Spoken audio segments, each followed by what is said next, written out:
Hare Krishna, good morning.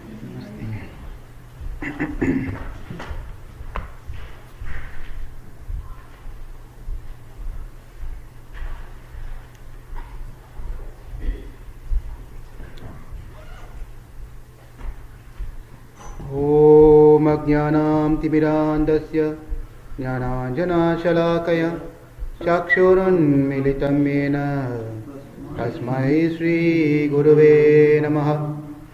Sri Chaitanya Manobishtam Stapitam Yena Bhutale Swayam Rupa Katamayam Tadati Svapatantikam.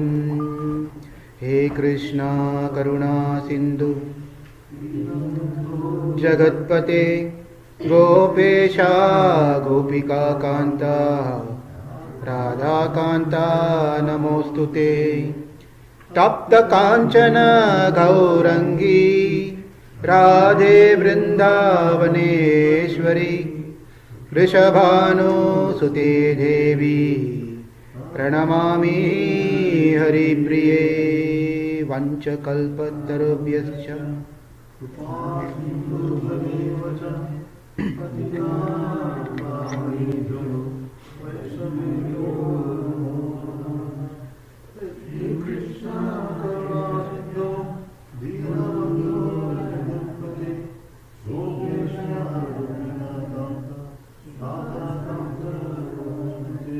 Jai Sri Krishna Chaitanya Prabhu Nityananda Sri Advaita Gadadhara Srivasadi Gaura Hare Krishna Krishna Krishna Hare Hare Hare Rama Rama Rama Hare Hare Hare Krishna Krishna Krishna Hare Hare Hare Rama Hare Krishna Krishna Krishna Hare Hare Hare Rama Rama Rama Hare Hare. Srimad Bhagavad Gita ki jai.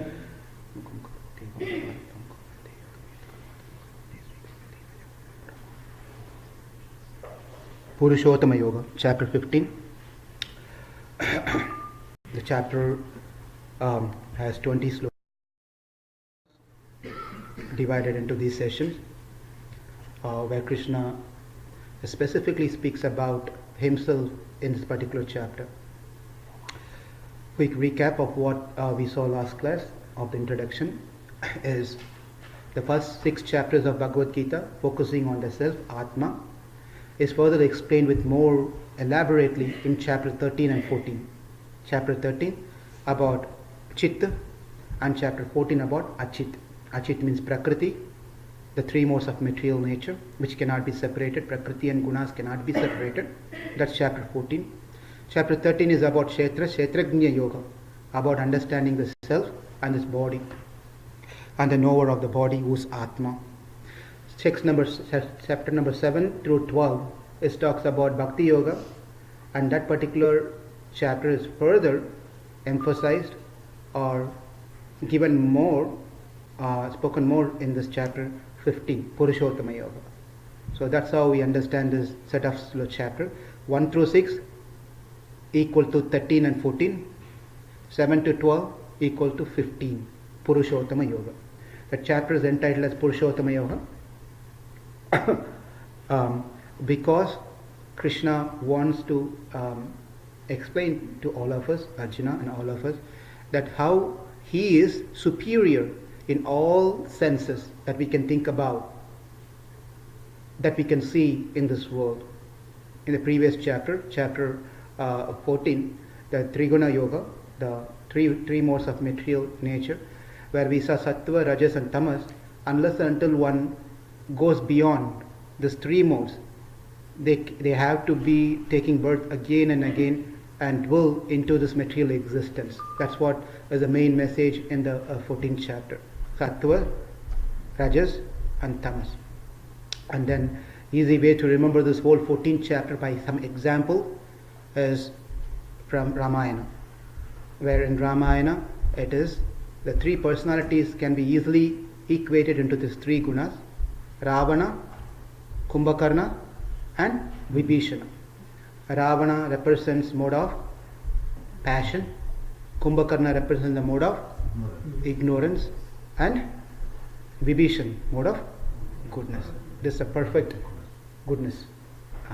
Is a perfect example from Ramayana we can take and see what the person looks like when we want to know in reality. So, in the chapter, how the slokas, we have to understand the meaning of this chapter, that is Purusha Uttama Yoga. Every single chapter is entitled as Yoga. Yoga means yunchate, to connect Atma to Paramatma is called Yoga. And then that connection is explained in each and every chapter.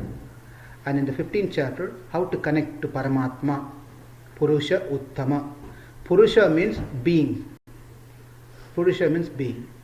And then, so among all the beings that you can think about and see, that being which is greater is called Purusha Uttama.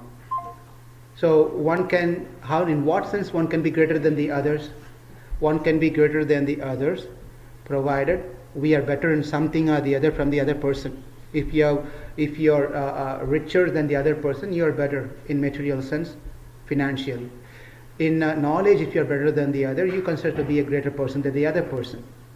By look, by many such things, material things, one can be greater. If you can pick some people, a greater, that you think is greater, even his greatness will be very specific to certain aspect of it. He can't be greater in everything. Maybe he's greater in wealth, this and that, but quality may not be greater. His character, behaviors may not be greater. A person may be having a wonderful qualities, character, behavior, everything, but he may be materially not well-to-do. Right? In all senses that you can think about, who can be greater? Obviously, only God can be greater. Therefore, he is Purusha Uttama. Purusha Uttama. How do we understand from the last class? This has been told over here. Usually we all say to the children, high five. Right? Give me high five. So give me high five means we have to understand what is five. And out of all this five, highest is the fifth one. Five. High five. Right? So we can remember this one, the fifth finger. Ishvara Tattva. Ishvara. So Achit and then Chit, just some of them were not very clear from the last class. So therefore, 5 fingers, Achit. Achit means anything which does not have consciousness, matter. That's called Achit. Next 3 is Chit, that which has consciousness. And the last one is, of course, Chit, but then greater than this 3, that is Ishwar. Now leaving this 2 for now, this 3 fingers, Baddha Atma means that those living entities who are entangled in this world, in the existence of this creation, due to their karma, due to the attachment to their body, etc. And that's called, those living entities are called Chit, but Baddhatma. Baddha means bandham. Bandham means connection, entanglement. That's called Baddhatma. Condition, in English, simply conditioned. The conditioned soul. Right? Conditioned soul. The second is Mukta Atma. Mukta means these people are free from that connection. Liberated souls. The second one is liberated souls are called Mukta Atma. And they may be not in this world, or they may also be in this world. Different categories are there. But they are called Mukta Atma. Even though they may be in this body, they doesn't have any attachment to it. They are called Mukta Atma, number 2. Number 3, Nitya Atma. Nitya Atmas are those great souls who never have to take birth into this world and then be a Baddhatma and then understand and realize and become Mukta-Atma. They are not that category. They never have to take birth like the Mukta-Atma who took birth and then became Mukta-Atma, liberated souls. Is the terms clear? So that those entities are called Nitya Atma. Nitya Atma. Nitya Atma. That's the third case. Nitya Atma. So Nitya Atma never took birth, never gone through any karma, there's no any material attachment, none of those things. Which leads to a question of, why do we have this one then? If this is all having those qualities, then what is this fourth one called Nityatma is God? There's other one called this thumb finger, Ishvara. So what makes the difference between Nityatma and Ishvara? The Nityatma got that mercy from Ishvara to be like that. But Ishvara did not get any mercy, grace of someone else to become like that. That's how it differs. Right? This is a 5 point we should remember in this thing. So that's there in this particular slide. Apurusha. Apurusha means that which is not conscious. That which is not conscious. We are all called Purusha because we are conscious being. That which is not conscious is called Apurusha. That is Achit, that is matter. Panchabhutam, right? Earth, water, fire, ether, air. These are all matters. Everything that you see around is all made of these 5 elements. They are called matter and they don't have consciousness. They cannot function by themselves. They can't make a decision. They don't have a free will. They just jada. Jada means just like that. It just lays there. It just be there wherever you just take this one and put it there. It's going to be there. It doesn't think twice to why I'm being here. Right? Like that. That's called Achit. Right? We should not become Achit. We have to be. Why are you coming here? I'm coming here because I'm coming here. Achit. That's called Achit. I'm coming here because I have consciousness. I want to learn. I want to understand. This bottle cannot do any of those things. And we don't want to be Achit. We have to be Chit. Right? Otherwise, we become a Jada element. Anyway, so next is Purusha. Purusha are that which is Baddhatma. Baddhatma are called Purusha. Right? Baddhatma are called Purusha. And the next is Utpurusha. Utpurusha are those which is Mukta Atma. Mukta Atma is called Utpurusha. And the next is Nitya Atma is called Uttara Purusha. Uttara is a step higher, going higher and higher and higher. Appurusha, Utpurusha, Utpurusha, Purusha, Utpurusha, Uttara Purusha, and then finally Uttama Purusha or Purusha Uttama. Purusha Uttama. So here is how they differ. We also saw that one, Swarupa Vikaram, Swabhava Vikaram. Anyone remembers? We went through this one, Swarupa and Swabhava. Swarupa means that which changes externally. These things this has Swarupa Vikaram. Vikaram means it variegatedness. It varies. So the body when I was born is not the same body that I have. Therefore the Achit has Swarupa Vikaram. Today this bottle has this shape. And when I recycle it, it may take another form. Swarupa Vikaram. The shape is totally gone. Totally gone. Likewise my body is like this. When I am gone, dead, the body takes a different form. Becomes it becomes some earth, right? Powder, and the air goes into air, etc., etc. Right? So it changes the form. Swarupa Vikaram. Therefore, matter has changed. It constantly keeps changing. What about Purusha? Purusha means we, the conditioned soul. What about them, the Chit? Chit does not go through Swarupa Vikaram, but it goes to Swabhava Vikaram. Swarupa means change of physical appearance. That's what I'm repeating. Important. Swarupa means change of physical appearance. Swabhava means it's not physical appearance, but the mental thought process or the nature of the person. Some person has a nature of certain things. That's called Swabhavam. His Swabhavam is like that. Means he is always charitable person. His Swabhavam is like that. You understand? An example? Nature is nature. Simply is nature. That's all it is. Its nature is always to get angry. His Swabhavam is like that. Always. He doesn't know to speak nicely. His face is like this, always burning and ready to burst out. His nature. That's what it's called. That is not appearance. That is something emotional comes through. That is called swabhavam. So chit as swabhava vikaram. Right? We all have swabhava. Everyone differs. Right? That's swabhava vikaram. Now, the muktatma does not have. Why does chit does not have swarupa vikaram? Why does not chit have swarupa vikaram? Yeah. We are talking about Atma. Atma does not change. Therefore, Atma is like this one day, now it's become like this. Now it becomes like this. No, Swarupam, the appearance does not change. Atma appearance never changes. Right? Therefore, only change it could happen is in the connection with the body, it feels certain things, the nature happens, some nature happens. Therefore, Baddha Atma goes to Swarupa Swabhava Vikara. But the Muktatma, since they are Atma, but they don't feel any connection if they have a body, if they don't feel any connection to the body. Therefore, Swarupa Vikaram is not there. Because they don't feel any connection to the body, anything happen to the body, Swabhava Vikaram is also not there. Muktatma. That's Muktatma. And the fourth is, obviously, they also like Muktatma, but the difference between Muktatma and Nityatma is, Muktatma one point of time had a Swarupa Vikaram, Swabhava Vikaram, one point of time had a Swabhava Vikaram, and realized and free of Swabhava Vikaram. Now, Nityatma never had this Swabhava Swarupa Vikaram at all. That's how the Muktatma and Nityatma differs. Ishvara, no Vikaram at all.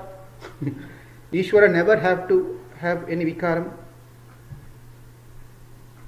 Okay, never had any Vikaram. That's a 5 important thing that we saw last class. Is it clear? Yes? Okay. Now, there was a question raised in the last class. So, which is a connection to this one. Avatars. Let's understand avatar. What does avatar means? That which descend.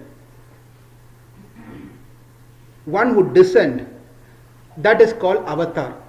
One who descend from one point to another point. That's called avatar.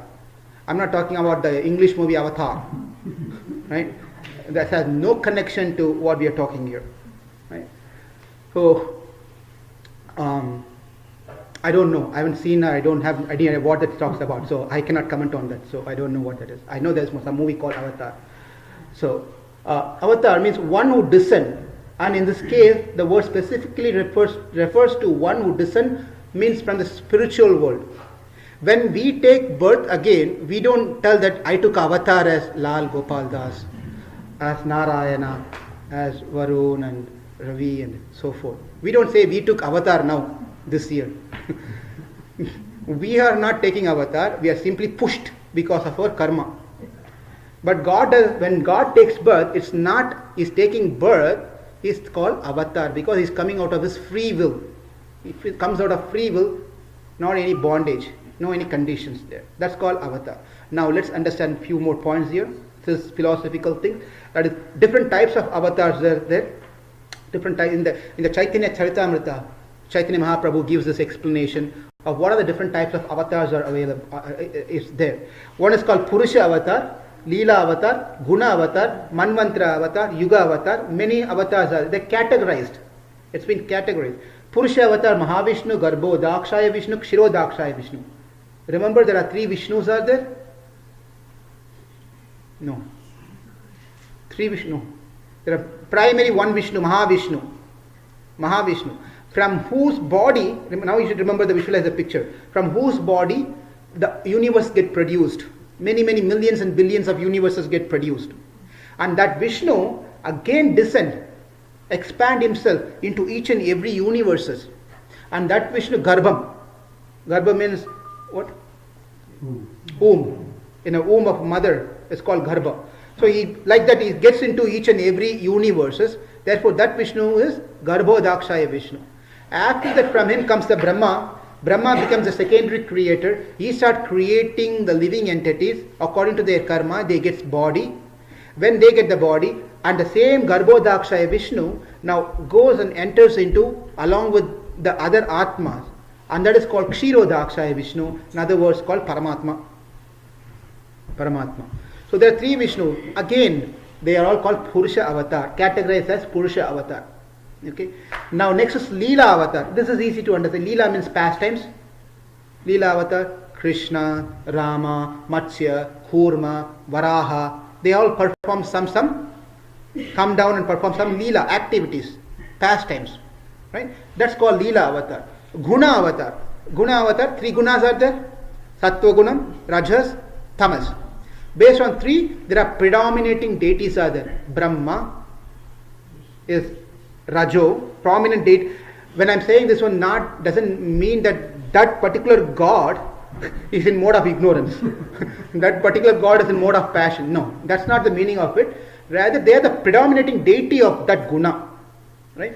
So, Brahma, Rajo guna. Vishnu, Sattva guna.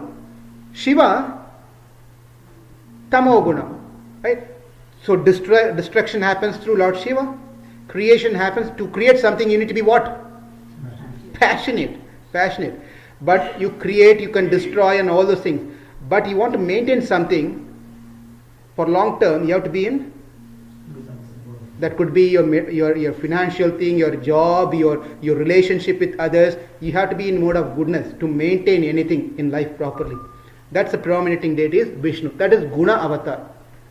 Manvantra avatar. Manvantra, there are 14 manus in a day of Brahma. Brahma lives 100 years. In one day of every day, there's 14 manus keeps changing. Right? Manvantra avatar. Vaivashvatra manu. Many Manvantra avatars are there. Manvantra avatars, 14 manus are there. Now, the important thing. There's something called Saktya Avesha avatar. Saktya Avesha avatar. There's Saktya Avesha avatar. Saktya Avesha avatar means they cannot be counted. At least we count. The previous slide we kept the name. Saktya Avesha avatar is there are unlimited. Unlimited avatars are there. Right? Now, the Satyavasha avatar can be categorized into two. That is Sakshat avatar, Avesha avatar. This is in relation to your question and Sriniva's question. Sakshat avatar and Avesha avatar. Sakshat means exactly the same. He appears. The Lord himself, just for example, the President of United States sends his representative. The ambassador to a country. Right? All these countries have ambassadors. They represent the country, they represent the president or the prime minister. They go and pass on the message and have whatever it is. And this ambassador is considered as good as president. Is representing, right? Now the president himself go. Happens. Even himself personally can go. That is Sakshat. Sakshat avatar. Okay. Now, Avesha avatar or the soul is picked. A particular soul is picked. God empowers the soul with a specific energy or potency. God's energy into that Atma. Atma is picked, not arbitrarily. A special Atma has been picked, and that Atma is empowered with a particular power. God has unlimited powers. A particular power is enforced or given to that particular Atma, and that is called Avesha avatar. So far, okay? Now let's see some example to make understandable. Example of Avesha avatar: 4 Kumaras, Chatur Kumaras, Narada Muni, Prithu, Parashurama. Narada represents the devotional service with bhakti. Brahma is creative power. Prithu, maintaining the living entity. Parashurama, the Kshatriya power. Right? Like that. Purna avatar, Sakshat Purna avatar, Rama, etc. That's Purna avatar. Purna avatar. Narsimha is Purna avatar. Parashurama falls into this category, special category. That is why, if you read in the Ramayana, you see there is one personality, Kartavirya Arjuna. Kartavirya Arjuna is also an incarnation, not Sakshat incarnation. He is a specially empowered incarnation. Now what happened, just a side story, one point of time, Kartavirya Arjuna had thousands of thousands of ants, thousands of ants. Ravana, what happened was, he was traveling, he was doing tapasya to Lord Shiva on a top of a hill. So Kartavirya Arjuna, in the top of a hill where the river is flowing, he was sitting there and doing tapasya, Ravana. Down the fall, Kartavirya Arjuna, with all his queens and all those queens, he was just having nice time. So with his 1,000 hands, he was blocking the water. He was holding the water with 1,000 hands, the waterfall. Such a powerful person. He was holding. What happens when he closed the tap, but the water is still coming? Backs up. And it went and wiped off all the puja that Ravana was doing. Ravana became very angry. And Ravana went and fought with Kartavirya Arjuna, but Kartavirya Arjuna caught Ravana like a small cat, made him into a small cat or something, caught him and put him into a cage and took him to his children to play. Ravana was caught into the cage. People are afraid about Ravana. Kartavirya can defeat Ravana because of that power he had. Right? Now what happened? That same Kartavirya Arjuna was defeated by Parasurama. Kartavirya is an incarnation, we say. Parasurama is also incarnation. What's happening here? Now we can understand. That is the power that empowered Kartavirya Arjuna is Parasurama had greater than Kartavirya Arjuna. Therefore Parasurama can defeat Kartavirya Arjuna. Coming back to Mithila, Ravana broke the big arrow, the bow, right? Rama. Who came? Parasurama came, great anger. Who defeated Parasurama? Rama defeated Parasurama. Therefore Purna avatar is Rama and empowered avatars are so and so. Just to make it a clear understanding. So that's how we see this one over here. Okay? We can move on now. Before we move on, the story behind this Gita Mahatmya. Every chapter has a special story, but Lord Shiva tells to Mother Parvati glories of that particular chapter. Gauda Desha, now it's called West Bengal. There was a king, Narasingha. His name was Narasingha. This king was very nice king, but then he had a minister who was very cunning. He plot a plan to somehow or the other kill the king and take over the kingdom. So he worked out with the king's own son. They took the help of king's son so that he can kill the king and become the king of Gauda Desha. While he was plotting the plan, unfortunately he was caught with some disease. The minister caught with some disease and he died. He couldn't finish his plan. He died. Minister died. The cunning minister died. But he took birth as a horse in a country, Sindhu. A country in Sindhu Desha. He was born as a beautiful, a very attractive, very great horse. He was there. One businessman, he purchased this horse. He saw this horse, he took the horse. And he traveled all the way to Gauda Desha. Came to the same country. We came over there. The king was there. The king was still present. He told the gatekeeper that I've come, I want to sell this, give a gift to the king, this particular horse, which is very special horse. You can never find. It can run as fast as you can as mind. It's very special horse. So everything was true what he said. The king was very interested to see the businessman, this merchant. So he let him come. So he saw the horse, was very amazing horse. Very nicely built and huge and very nice. The king said, I will pay whatever I need to pay as a gift to you. I will take this horse. The man was very happy. The horse was given to the king. Who's that horse? The minister was planning to kill the king, right? So the horse was there. The king was there. The life was going on. And wherever the king goes, he takes the horse. He goes because he liked the horse very much. Now, one fine day, the king was going in his horse along with soldiers into the forest. Somehow or the other he lost his route, missed all his soldiers. He was alone by himself deep into the forest. He was very tired. The king was so very tired. So he got off the horse, tied the horse near to the tree and he took a nap. At that point of time, he just got up, refreshed himself from the nap. He got up. He saw some palm leaf was just flying by the wind. It just came through near him. He took the palm leaf and he started reciting what that is.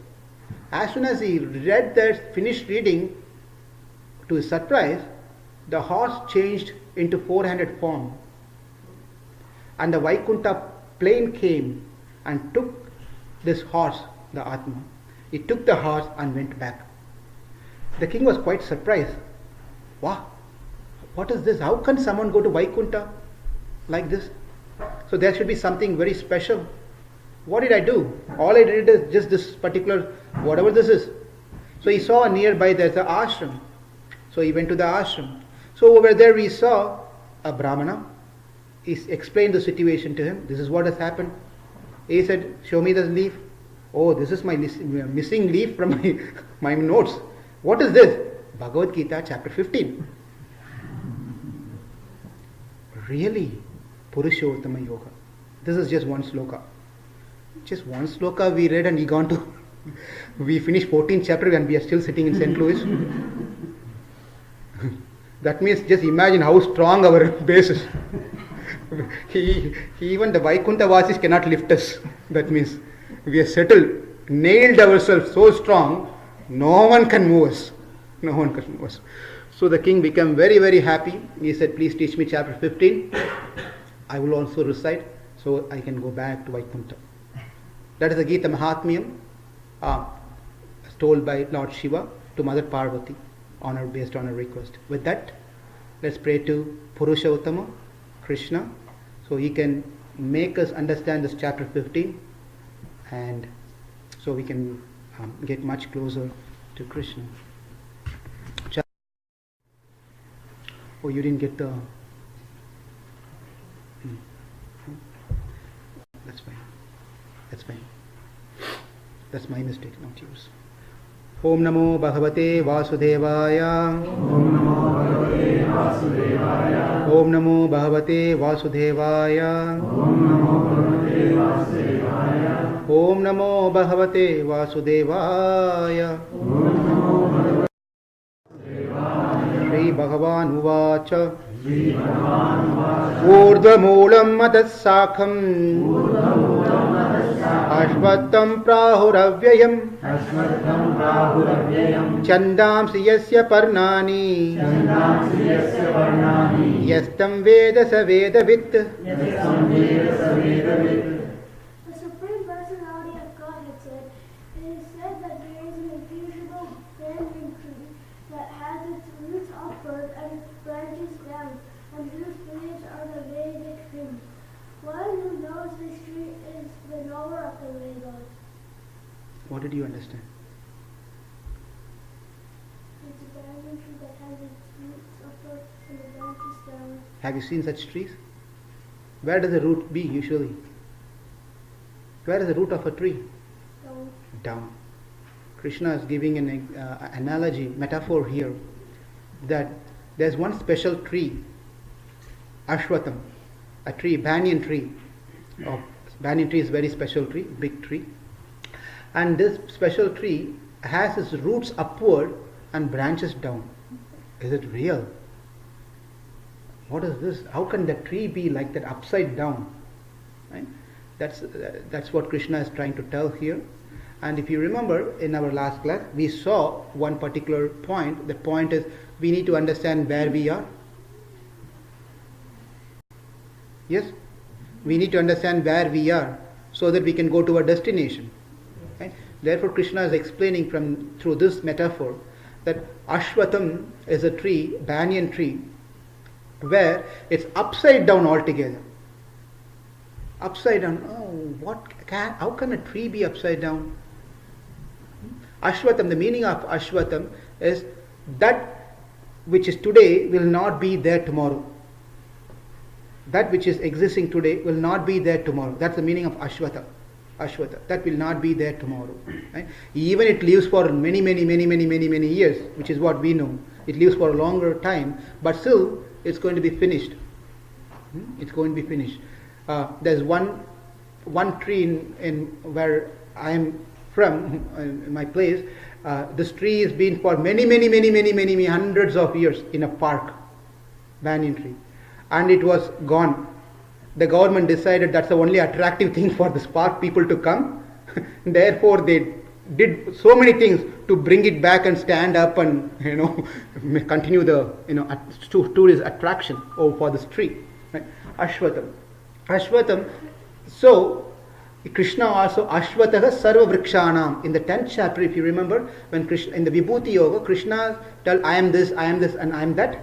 In that Krishna says, I am of trees, I am Vriksham, I am of the trees, I am the Ashwata tree, because that's considered to be a very special tree. And this tree, if it fulfills, okay, that's fine. It fulfills one's goals of artha, dharma, kama, and moksha. But according to the viewpoint of bhakti, asvaha means that which will not last till tomorrow. This tree which can provide you artha, dharma, artha, kama, all those things will be provided by this tree. But usually ashwata means we know that it lives for a long, but at point of time it perishes. Whatever we get from this tree, at one point of time it will be perished. It goes away. Therefore ashwataha. Therefore Krishna takes an example of this particular tree, ashwata tree. Here is a tree. That's what you cannot find which is the actual tree here. Banyan tree. You can very hard to find the banyan, which is the original tree, where everything started coming from. The tree grows from the branches, comes down, again there is another comes. You see the connection. It's a real tree. This one tree is just spread out so much. It's very hard to find where the start is, where the end is. It's branched out so much, right?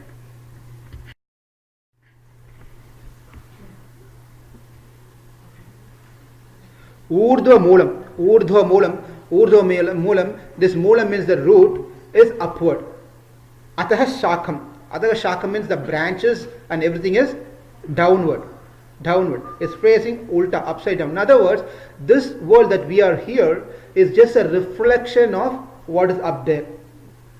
If you go to the pond, creek or any of this thing, where you have a tree, I don't see a tree close by the pond, but if you can understand this. There's a tree near the pond, you can see the reflection of the tree. It will be upside down, reflection of the tree. That means what? Everything that we are here is just simply a reflection of the spiritual world. And it's not real. But it exists. These are all existing, not to say it's temporarily existing, right? But it's a reflection of what we see in the spiritual world. That's what is being told by this example. There's many more to come. Urdhva moolam, like how the Urdhva moolam is, we are in the Bhuloka, Bhuva, Swarga, different lokas, Markara Loka, Jana Loka, Tapa Loka, Brahma Loka. These are different lokas, are the 14 planetary system that goes upward. Urdhva moolam. The Brahma is sitting on the top. Therefore, from our level to up, it goes like this. Urdhva moolam. Therefore, the root is Brahma, from whom everything starts coming. Therefore, we can consider that this is how the root is situated over there. First sloka and second sloka is focusing on this particular tree. So, Adha Shakam means downwards. Brahma is situated there. Downwards, human being, animal, birds, it goes down and down and down. There are many branches, that means. There are many branches, starting from Brahma to downwards. Many branches are there. Therefore, Ataha Shakam. Avyayam. Avyayam means that always exists. There seems to be a contradiction here. Ashwataha means that will perish, that the one which is today will not exist tomorrow. But at the same time, Krishna is telling Avyayam, meaning eternal. Seem to be contradicting here. What it means to say is, we have to cut off this tree. We have to cut off this tree to go back to spiritual world. If we don't try to attempt to cut off this tree, we exist in this tree. If anyone cuts off this tree, we'll talk this more in detail. We have to spend a lot of time on this, so don't get worried about I'm not able to understand this analogy. So we'll see more.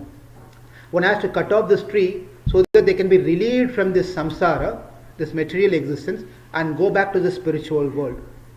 Cutting off the tree is not going to kill the tree itself, because cutting off the tree means I cut the tree, means I cut my existence relationship with this tree. I will be relieved. But what about others? They still have to exist. They haven't finished their course yet. Correct? Makes sense? Therefore, one has to work to cut off the tree and go back, get relieved. As long as we are tied, like have this, you can see especially on some occasions or some festivals, they have this big balloon tied, right, on the top, so that the people in the distance can see there's a festival is going on or whatever it is. The balloon is tied, right? Unless and until you cut off the thread, the balloon is still going to be there, right?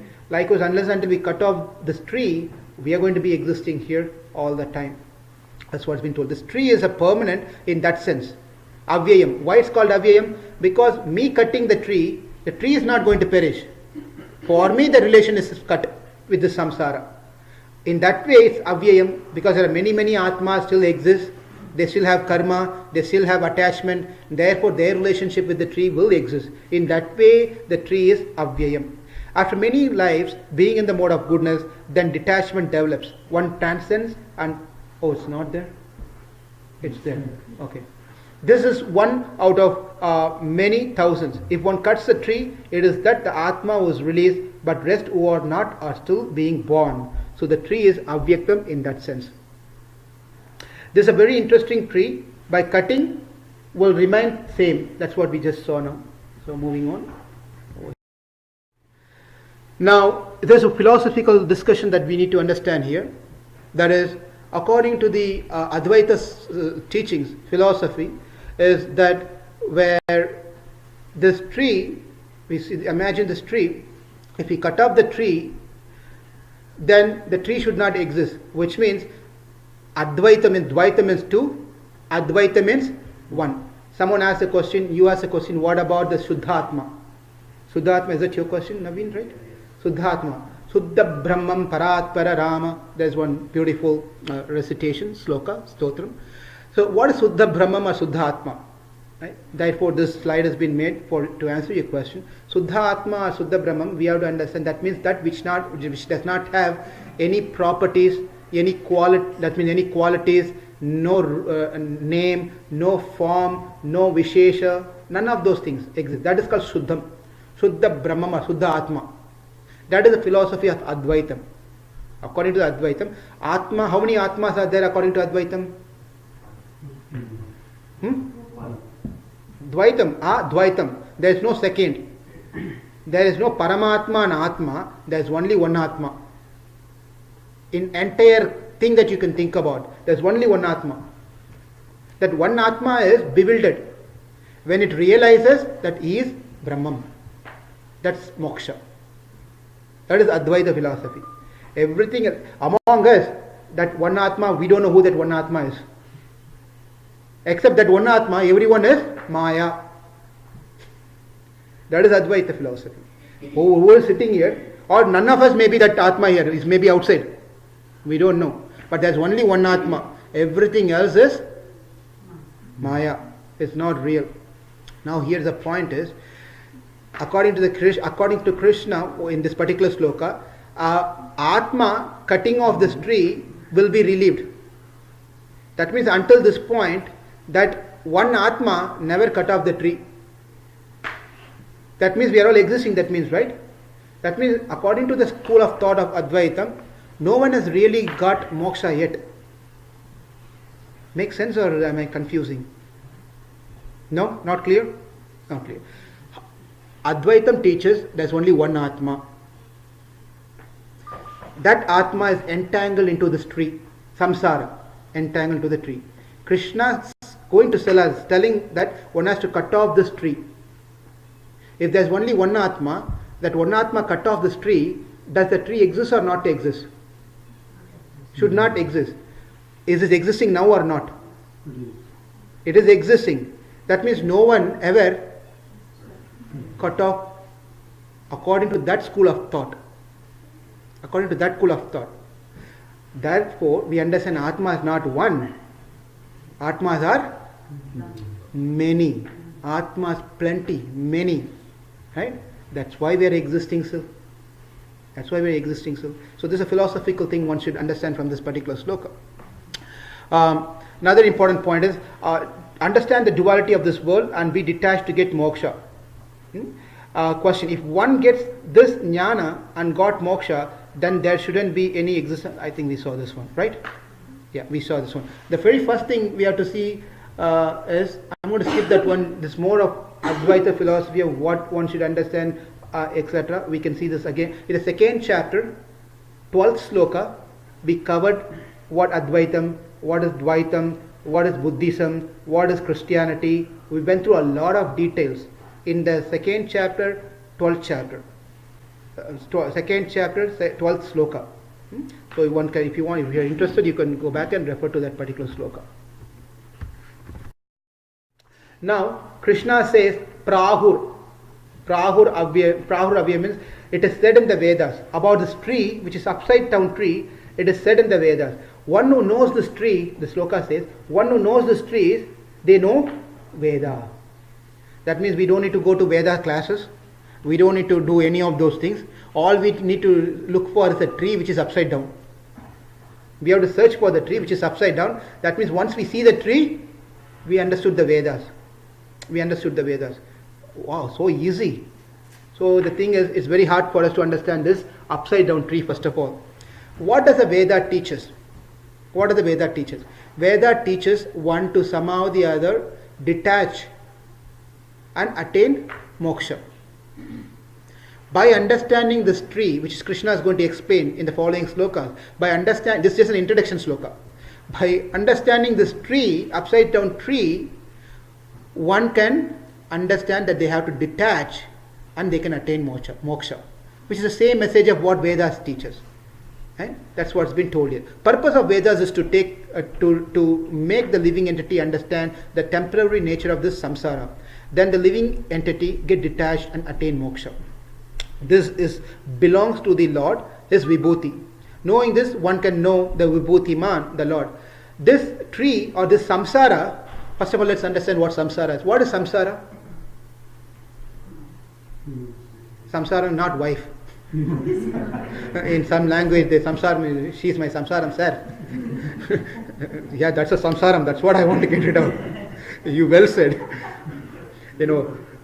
People sometimes we use loosely some terms which is actually opposite what's told in the language by itself, right? So I was this many years back. One of my college friend, this friend was every single day she used to put Bhajagovindam at her house. And her husband likes and she likes. I go to their house every day morning, Bhajagovindam, Govindam. I said, they are not very much into spirituality. They are quite religious people, Karma Kanda style. And every day Bhajagovindam songs goes. So I can't restrain myself. So I asked, do you like this song? This is my favorite song. I like this song very much. Before that, I spoke to them, the family, about Bhagavad Gita. They don't want me to open my mouth. Anything to do with Bhagavad Gita. Right? They don't want me to open I just kept quiet because you're not interested, that's fine. But then I couldn't control myself this time after many visits. I said, why do you play this song, Bhajagovindam? See, M.S. Subbulakshmi. Those who doesn't know, M.S. Subbulakshmi is a very prominent, fantastic singer, Carnatic singer, no more, passed away. So she has sung this Bhajagovindam song. It's very, very melodious, very nice. So she said, very nice song, how nicely she sings, and it's very auspicious to hear this song at home, and the day goes very nicely. I said, can you sit for a minute? I want to tell you something. She said, I want to tell some meanings about this Bhajagovindam. And then I started telling about few slokas from Bhajagovindam, how we are attached to the material things, how we are playful in the youth, and then when we become young, we are interested in the opposite gender, and then run behind money, and then least interested about God. Exactly, this is what Bhagavad Gita teaches. And it's very nice you are listening every day. The only thing is you don't know the meaning. I went after 1 week. Song was stopped. The good thing I did was, something good thing was going on there. I stopped it. I felt at least something was nice, auspicious thing was going on. At last, that made a mistake of even telling these things, right? So we have to know the meaning of things. Unless and until we know the meaning of these things, it doesn't make sense to samsara. What is samsara? Coming to the point. Samsara. Cycle of birth and death, okay. Entire universe, okay. Tendencies like Returning, yeah. Material life. Everyday life. Okay. Anything else?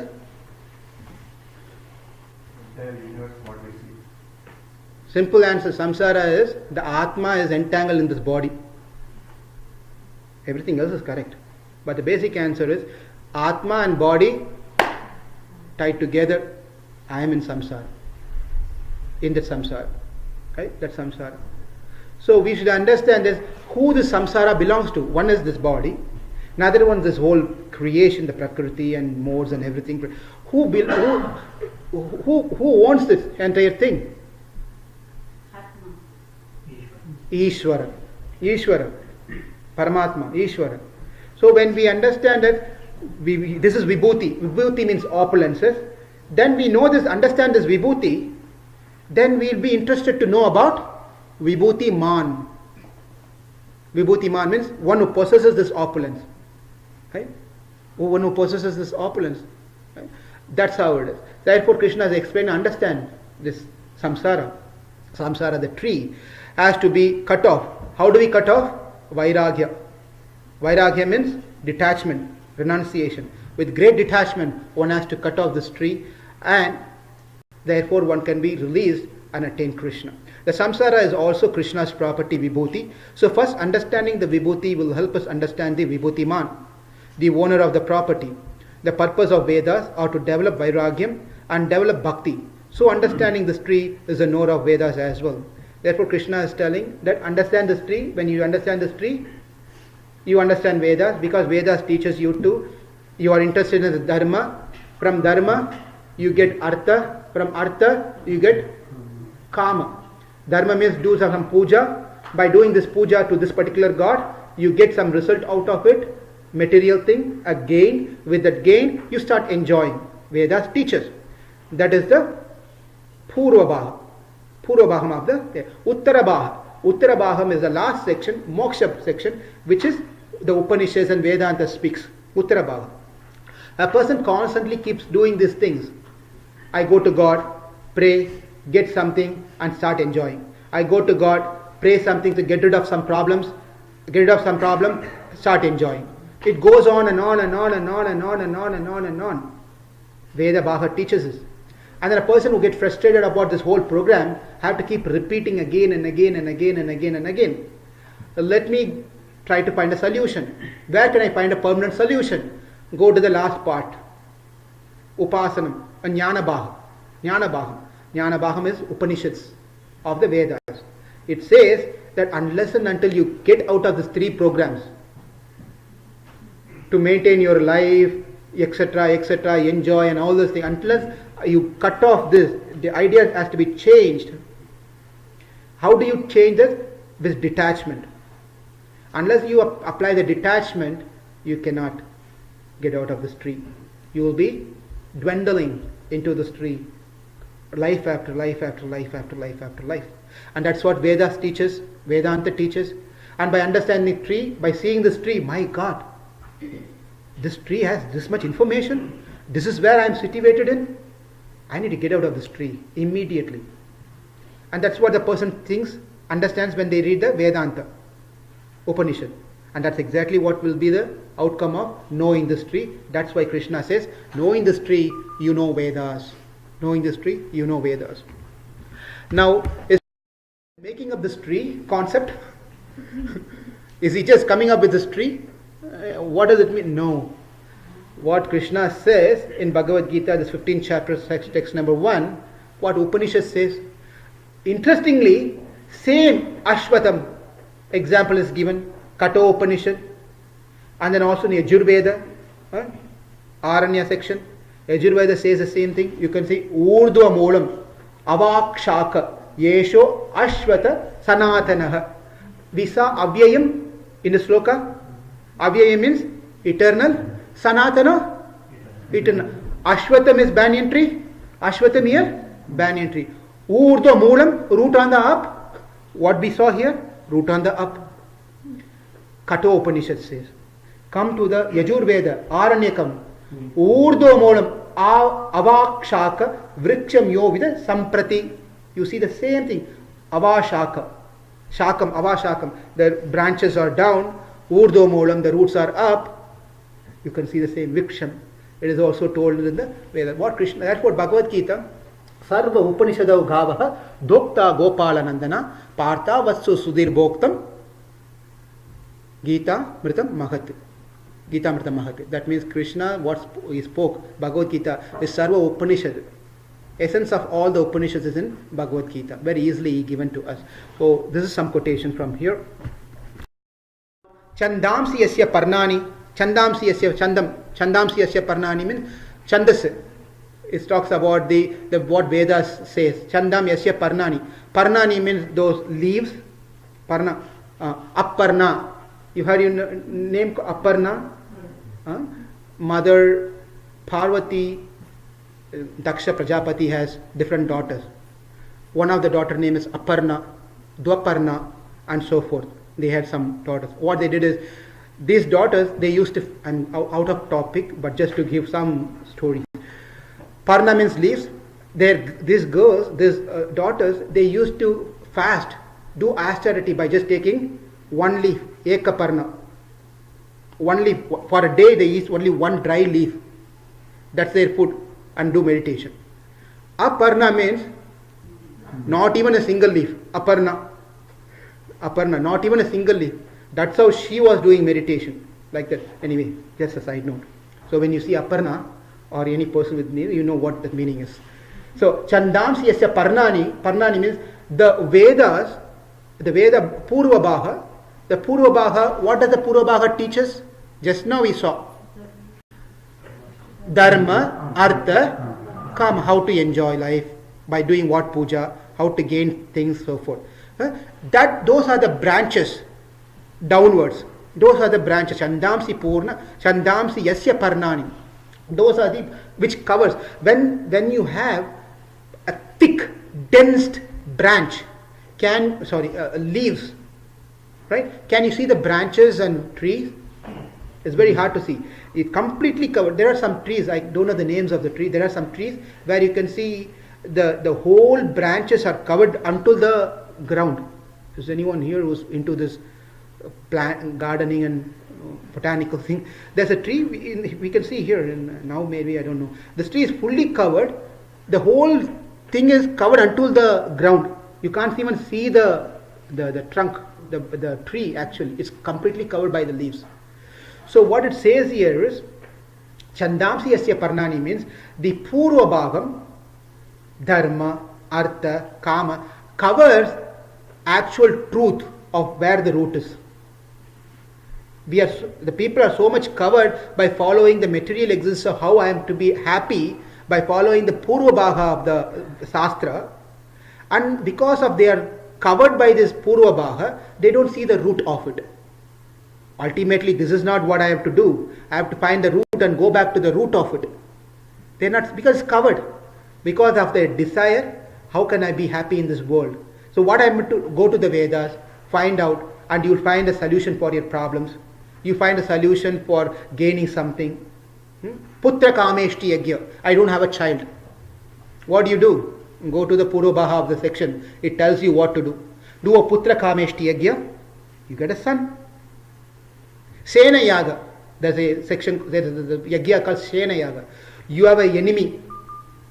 You want to wipe him off for good. What do? There's a Yagya called Sena Yaga. Perform that Sena Yaga, you will be finished forever. Purva Bhaga teaches this thing. You want to go to heaven? Jodhishta Homa. There's a Homa called Jodhishta Homa. You perform Jodhishta Homa, you can go to heaven also. And none of these things are easy. Don't just go and start looking for this. I didn't know these things are available in the Veda. Every single thing is there. But it's difficult to find a person who can do such yajna at this age of Kali Yuga. Right? It's very difficult. So do not waste time in doing all those things. Rather simply, our idea is to simply cultivate bhakti and go back to God. So Chandamsi Purva means Purva Bhaga is covered. The Purva Bhaga covers the root. Therefore we are so much into our business of existence of today. How can I be happy? And what can I do for tomorrow? Today how can I solve the problem so I can continue to be happy? This is what daily program going on in our mind constantly. What am I going to do after 12 o'clock? What am I going to do today evening? All this that we are thinking about is to make us what? Happy. Simple. All the program that we are planning every single second, I want to be happy. Either sitting or walking or by talking to someone or going to someone's house or going to some place to eat or watch something or talk to someone or anything, completely boiling to how can I be happy by doing this act. Today evening, tomorrow morning, tomorrow afternoon, tomorrow whatever it is, right? So that covers our ultimate goal of our life. Right? So the leaves covers the tree, likewise the Vedas covers us not showing the truth. Is Vedas covers us not showing the truth or not? Vedas covers the truth, not showing us the truth. Is that a correct statement or not? Yes. Vedas divided into two parts. We are talking about Veda, not Vedanta. Veda covers because it only teaches us three things. Those three things. Therefore, yes, it covers the truth. I am well settled here. It covers the truth. That this tree fit to be cut. Rather, the truth is what? This tree, I have to cut it off. I have to cut this tree. I have to completely cut this tree. That has been closed. That has been closed. In the Yajurveda also, there are in the Yajurveda, just now we saw this one. In the Yajurveda it says what yajna? Vayavya yajna. Vayavya yajna is a special yajna. By doing a Vayavya yajna, you guess what? Is anyone want more money? No one wants, right? We are completely content in what we have. If that is the case, that's fine. If not, then the yajna has been provided in Yajurveda. It's called Vayavya yajna. What is this? Vayavya yajna you do. Amazing. You get everything. You get what you need to get. You get your neighbors. You get all your relatives. You get everyone's. It will be yours now. Vayavya yajna. Okay? That's it. You can perform Vayavya yajna, Putra Kamesya yajna, Sena yaga, and Jyothishtama homa, whatever it is. These are Kamya karma, which has to be avoided. But the Kamya karma, this is called Kamya karma, it has to be avoided. It has to be completely avoided. Right? So, but the Nitya karma, Naimitika karma, these terms should not be new to us. By now we should know what is Nitya karma, Naimitika karma. Nitya karma is daily activities, dharma that we have to follow on a daily basis. Naimitika karma are those karma happens on occasion, due to some occasion, some reason. Shraddha karma, due to something it happens. Therefore, one has to perform certain karma activity. That is Naimitika karma. Nitya karma, every single day one has to perform. So those things has to perform, but not the Kamya karma. Kamya karma should be given out. But we'll talk about these three things when the 18th chapter comes. Sarva Dharman Sloka comes. We are going to spend more time on these three types of karma over there. Now, the leaves are the cause of trees' nourishment. Leaves are, here we have children here. How does the plant grow? What makes the plant grow nicely? What are the things needed for plant? Do you have any plant? Yeah, correct. One is water, sunlight. How does the plant get the sunlight? Of course, from the sun. Come on. I'm a dull guy, but not so dull. Dumb guy. So, what is that gets us sunlight and give it to the plant? Wow! Varun. Sorry, Vyom. Very good. What happens? It tests the. Speak. What did he say? Okay, let's move on. Now he is getting into the area which I don't know much. Very hi-fi. Okay. The leaves get the sunlight. It leaves the one which gets the sunlight and supplies to the tree. The leaves are the one which also observes not only sunlight. It is this part. The air is absorbed through the leaves and again supplied to the plant. These are two things happens by the leaves, right? Likewise, the Purva Bhaga of the Vedas makes one's material life progress very well and makes one ever settle in this tree. The Purva Bhaga, Puja Karma and all those things makes us like these leaves, because what Krishna says in this, the leaves, Chandamsi Yasya Parnani, Chandamsi, Chandasa, the Msya Parnani, this Parna, the leaves, is covering the truth. How does it cover? Because it supplies. What does it supply? Water and air. For the tree, what are the Veda Bhaga supplies to us? Happiness. To be not there. Spiritual world over here forever. It covers. The whole thing that we are seeing here is going to be completely reversed and see in a different angle also. So if you have to really be with the slide and with what we are going here, otherwise get confused. In the second chapter of Bhagavad Gita, 42 and 43rd sloka, Yam imam pushpitam vacham pravatanti avipastitah. In the second chapter of Bhagavad Gita we saw Yam imam pushpitam vacham. Vacham means the words spoken by the Vedas. Pushpitam vacham, flowery language. Hey, you have a very nice coat. You look very handsome today. Very nice. You have wonderful, frameless glass. Look like a hero. Then he is going to tell what? Enough is enough. What do you want? What do you want from me now? Right? What do you want from me? Pushpitam vacham. The flowery pushpitam, the flowery language of the flowery language of Vedas. Right? That's what it means. It attracts people. The Veda Bhaga attracts people very much by offering all those different things. So, can you read this translation over here? Men of small, this one. Yes. Men of small knowledge are very much attached to the flowery words of the Vedas, which recommended various fruited activities for elevation to heavenly planets, resultant good birth, power, and so forth, being desirous of sense gratification and opulent. They say that there is nothing more than this.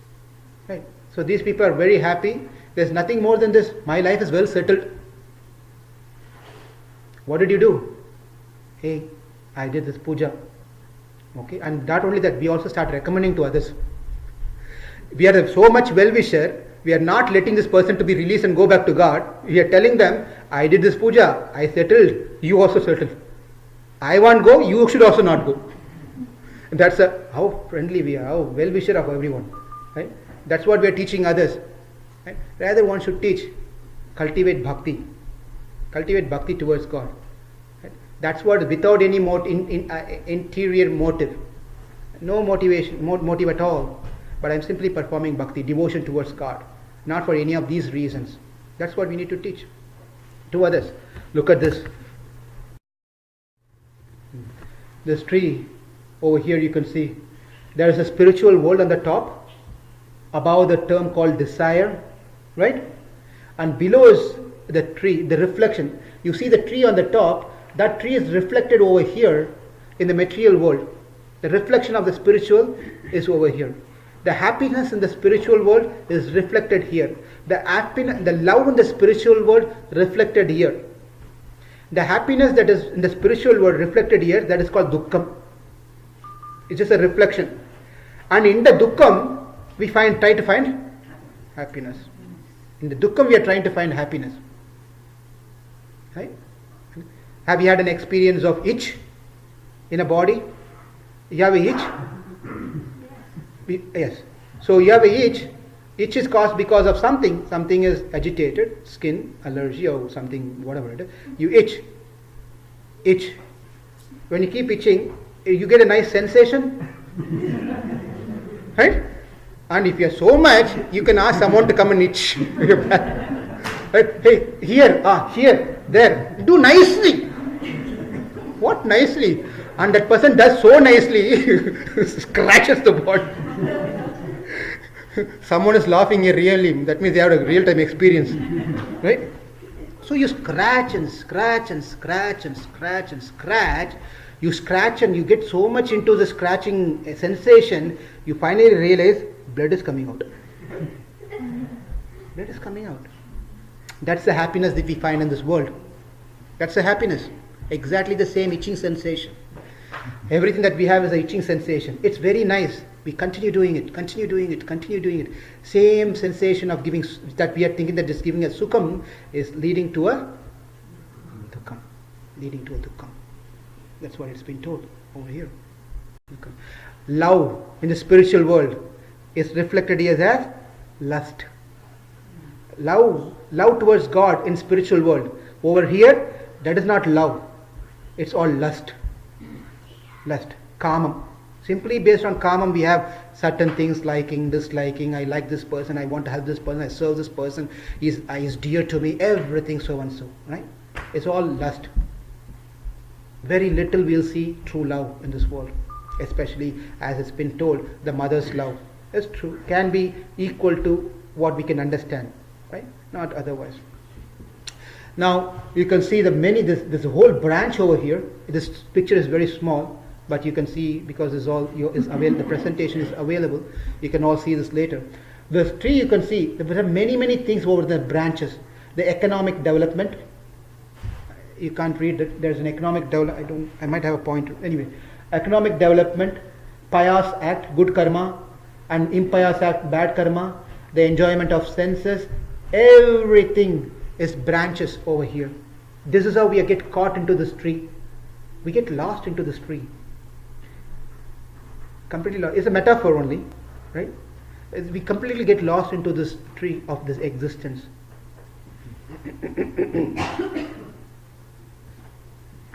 Now, the leaves are the cause of one's delusion. Second explanation. We saw the first explanation that the Purva Bhaga covers. Yes? The Purva Bhaga covers the ultimate truth. That is one explanation. Second explanation. This is the Vedanta explains us how to cut this tree, not the Veda Bhaga. What is the end of the tree? The leaves.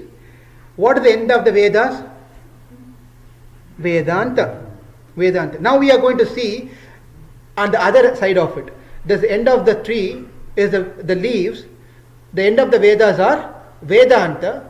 Using this Vedanta, one has to cut off this tree.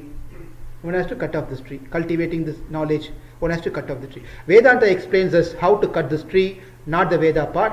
The Vedanta tells us what to be cut and how to cut this tree. Knife used. Therefore, we should use the correct knowledge to cut off the tree. Say for example, do you help your mom cutting vegetables? Father is selling like this and daughter is selling like this.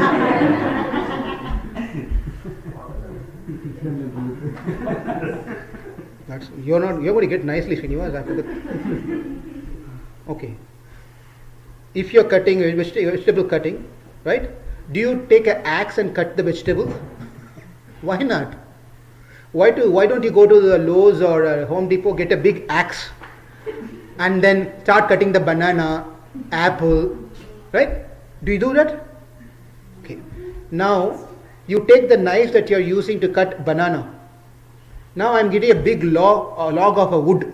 Will you go use that knife to cut the tree? Both are to cut only. What is the difference? Right? No, there's a difference. You need to use the right material to cut the right thing. Therefore, Vedanta Bhaga should be taken as an instruction, and we have to use that as a knife, axe, to cut this particular tree, that particular tree. So one has to be deep in knowledge to understand about this tree. Just having, I am also religious, I'm knowing that I am also religious, I also know Bhagavad Gita, I know this, I know that, I go to the temple. It is like using a banana cutter to cut the tree. It's not going to help. It's not going to help. Therefore, one has to apply the proper teaching and apply in our life to cut this particular tree. So one has to, Srinivas, please read the last paragraph. So one has to understand that this samsara, the tree has to be cut at any cost. If one wants to be eternally situated with happiness, otherwise if one understands this wrongly, that this tree has to be grown nicely, will have to stay here forever and suffer the pains and pleasure caused by the tree nodes. Understood? So why Krishna is explaining about this tree? We have to understand. Otherwise we'll be thinking that this is a wonderful tree. More let me give sunlight and more water and be here. Therefore Krishna is telling no, it's not. Understand, this tree is covering you. The branches are covering you. If you apply the Veda Baham, the branches can help you if you apply the Vedanta Baha and cut off this tree. That's the message. Simple message. Chandamsi yasya parnani, with two explanations been given. Okay. Now, can this tree represent, what is this tree representing to us? Is it representing the body? Is it representing the Jivatma? Is it representing the Paramatma? It could be anything. The explanation could be, what is this tree? I want to imagine this tree. Are you talking about this banyan tree to be Atma? Well, Krishna is talking about cutting off the tree. Can you cut the Atma? Okay, because if you're looking like me, like this to me, then I'm worried. Some action should be there on you. I know you're deep into this, you're attentively hearing, but some like this will help me to understand, okay, he is active, I'm talking to a, sorry. Jivatma cannot be cut. Nainam chintanti sastrani. Krishna said in the second chapter, we cannot cut into, by sastra, we cannot cut into pieces the Atma. We cannot burn them into ashes. All those things that we saw in the second chapter. Therefore, this tree cannot be Atma for sure. Cannot be Atma for. Is it about the Mula Prakriti? Mula Prakriti. We cannot cut the Mula Prakriti. We have no capacity to cut the Mula Prakriti. Right? We cannot do that. It's talking about the Virata Rupam. The Vishwarupa or Virata Rupa of Lord. Can't even imagine of cutting that off. That's not the tree. That cannot be the thing. The universal form that we cannot cut. And is it talking about some consciousness? Because there is universal consciousness. There is some philosophy and thought, there's something called universal consciousness. We have to work on our consciousness first, not the universal consciousness. Right? That's also not possible. Is it easy for me to change myself or change others? Change myself. That's what it is. We can't change others. But the right thing is samsara. What is this called? The tree is samsara. Samsara is to cut off the relationship between the human body and Prakriti. That makes sense. I can cut that relationship, body and Atma relationship, with proper knowledge. I can cut that off. Right? That's what it's been told. It's done through, how do we do that? Vairagya. Vairagya means detachment or proper renunciation. Vairagya, that's through that we can understand this one. Now, nature of this tree in the Purana, in the Mahabharata and also Narasimha Purana, there are two Puranas, which talks about a tree, the banyan tree. Very nice explanation is given over here. It says the Prakriti, we are going to see a couple of slides, each going to vary, but simply they are trying to tell the same message of this particular tree. Okay? The Prakriti, what is the root of this tree? Prakriti. What is the base of the tree? The mind and intelligence. The holes in the tree are the sense objects, all the senses that we have, sense object, the seeing senses, the hearing senses, the smelling senses, the touch senses, the talking senses, etc. Those are the senses, are the holes in the tree. Now you have to imagine yourself. One thing should be the end of the class. we should know tree. Thank you. At the end of that, when you drive, whenever you see the trees, Chandamsi yasya urdo moolam ataka sakam Chandamsi yasya parnani, the tree is upside. I don't see any tree upside here. But the branches are there. The branches are the Vedas and Vedanta. Then we start relating. This is how the realization comes. What is it?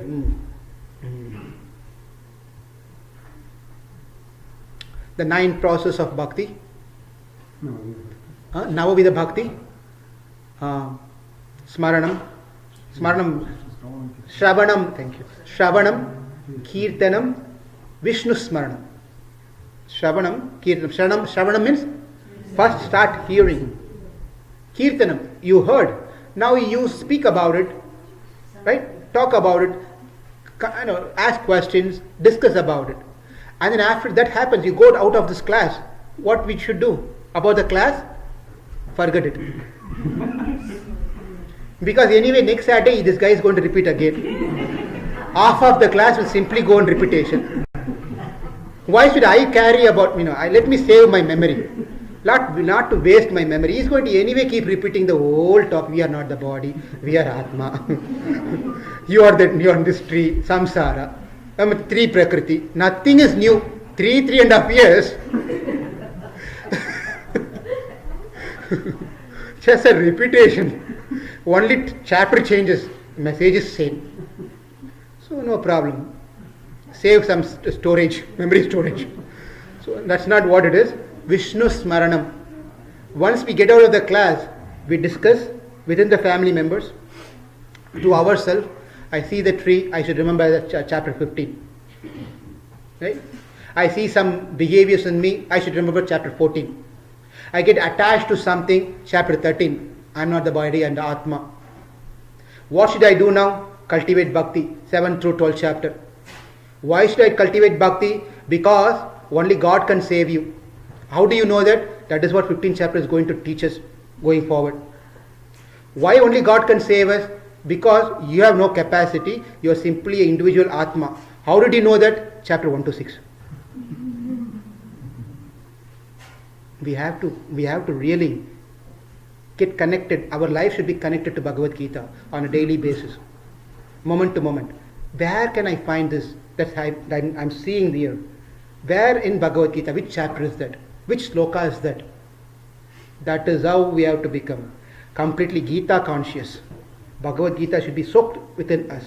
Unless until we do that on a daily basis, guess what? It's going to remain to us only for 2 hours, 10 to 12. Not otherwise. So we have to practice of hearing again and again and again and again and again and again and again and again. Same subject matter. Same subject matter. How did we all learn ABCD? Just one time your mom said A, B, C, D, and then after that you just write onto it, A to Z, I know. What made you to remember A to Z? How did you practice? Reciter. Repeat it? Every time you repeat A, B, C, D, A, B, C, D, A, B, C, D, 1, 2, 3, 4, 5, 6, 7, 8, 1, 2, 3, 4, 5, 6, 1, tables, everything is a repetition. A repetition stays within us, puts an impression, and then even when you are sleeping, hey, tell 1, 2, 3, 1, 2, 3, 4, you go to sleep, 1, 2, 3, 4, don't trouble me. Right? Right? Like that. We repeat it. Even at the sleep. Why? It just got impression is there. We are not able to understand this in a day-to-day life. Why? Because there is no impression of Bhagavad Gita. Or we are taking on a surface level. We are not putting a weight on it. You put a weight on top of it, it stays inside. If there is no weight, it goes to just surface and goes out. Comes back again, you hear everything as new. This is all new to me. Did we cover this one? No. It makes my life easy. So I don't need to do anything new. Keep repeating, because we keep forgetting. I can keep repeating. Slide after slide. So here, Prakriti, root is the Prakriti, base of the tree is the intelligence and mind, the whole in the trees are the sense objects, and the branches are the Panchabhuta, and the leaves are the Pancha Tanmatra. The flowers in the trees are Dharma and Adharma that we perform, and the fruits in the tree are Sukham and Dukkam. Ultimately, the Phalam, the fruits, the Phalam, right? That is Dukkam and Sukham. It could be a nice fruit or the rotten fruit by the action that we perform. That's what we get.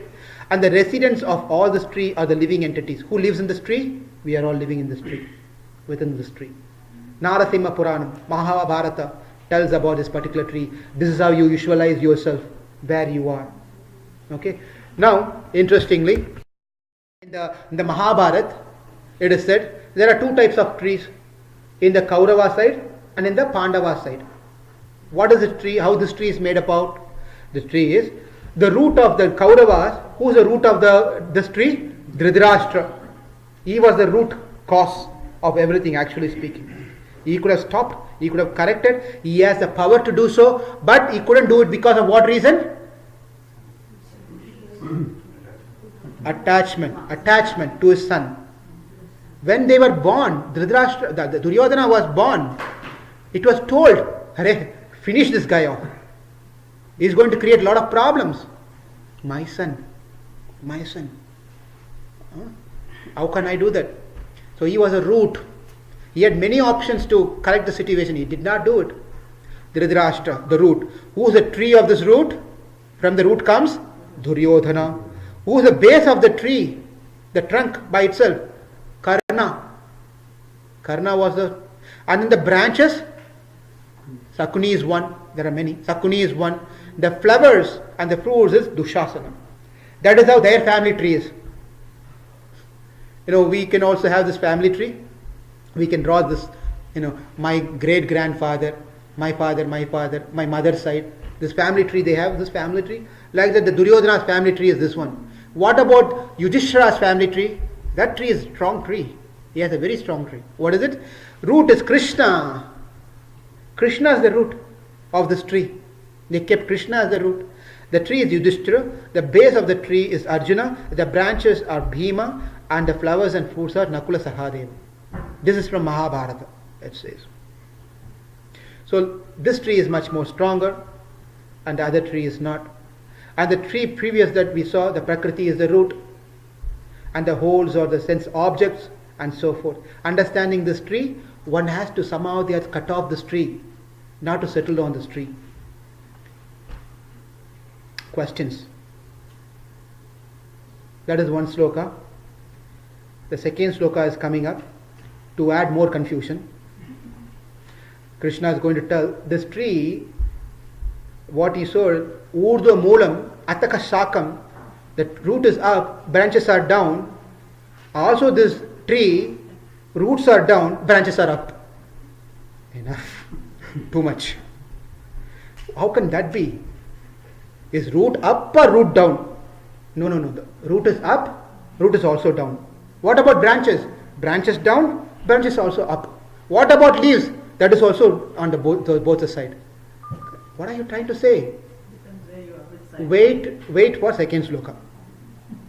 When we come to the second sloka, what Krishna has covered in the sloka, Naimitika Srishti. In the second sloka is going to talk about Nitya Srishti. What happens in each individual case, how the branch expands. That will be covered in the second sloka, because Brahma started, and then each one of us also produces branches. And what about that? How that branches happens? What happens next? Those things will be covered in the second sloka. Any questions or discussion?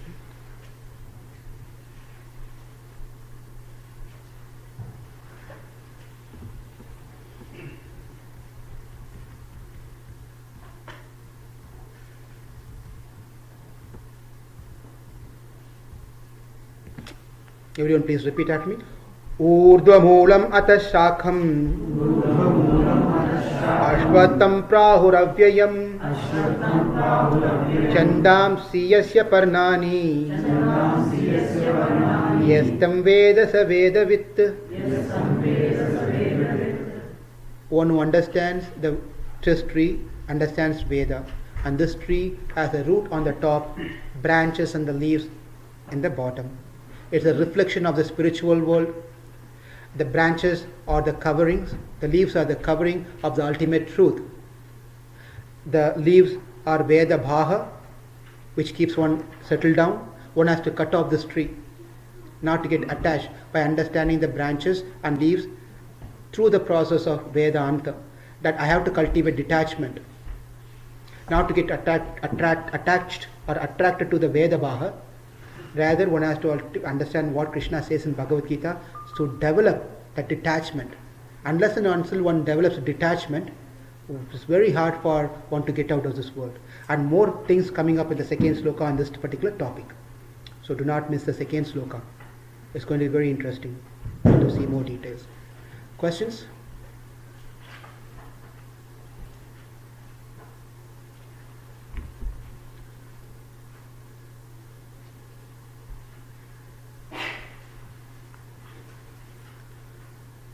If no questions, please meditate about this sloka, what we covered. That will be helpful. And if you have any questions, we can do this next class. Thank you all very much. And Prasadam is be kindly sponsored, donated by Dhayakarji, and also we have some fruits Prasadam here. Please come. Not now, we have to talk.